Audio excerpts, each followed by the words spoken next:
我觉得我的那个课我退休啊，老有名。虽说离课了40年，走了2年了的，搿接到离我过去的都是虽说有一个。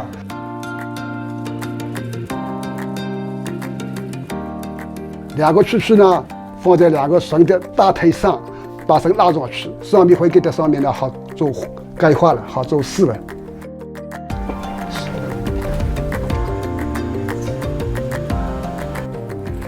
它就不会塞了，这么去理解不会塞出来了。这个越扯越紧的，就这样子的。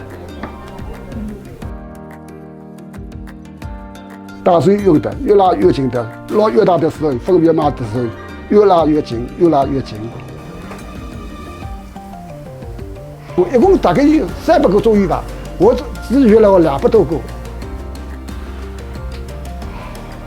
过去的话呢，做老大的话，做李老大的话都要学会的，因为后子不会打你越去打去的，是这样子的。现在的渔民到了哪个3个节就已经很好了。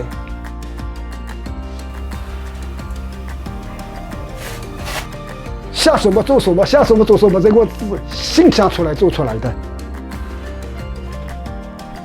后面的话呢，我就想了，比方说打一只船，我考了40年鱼，一定要抓住就船出来，怎么抓一条船出来？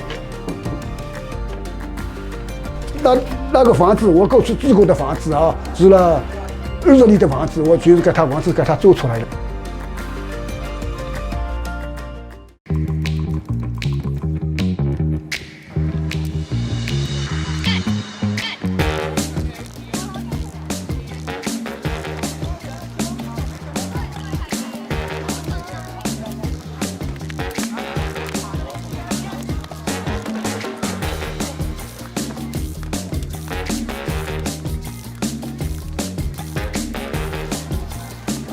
我係鄭教員，英文名係阿 Ken， 咁已經做咗跳繩教練已經15年㗎啦。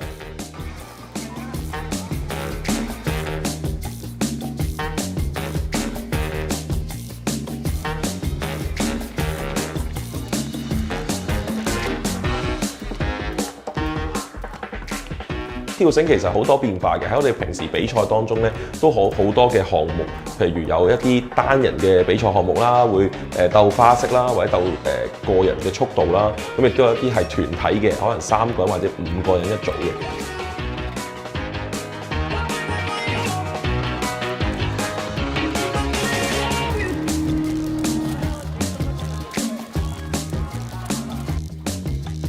對於訓練心臟、預防心臟病啊，或者訓練肺活量啊，咁呢啲方都會係一個好嘅一個訓練啦。再加上咧，其實跳繩除一個人跳，可以一班人跳，咁所以其實對於小朋友去學跳繩，去同人溝通啦，或者係團隊合作精神啦，都會有一個好大嘅幫助。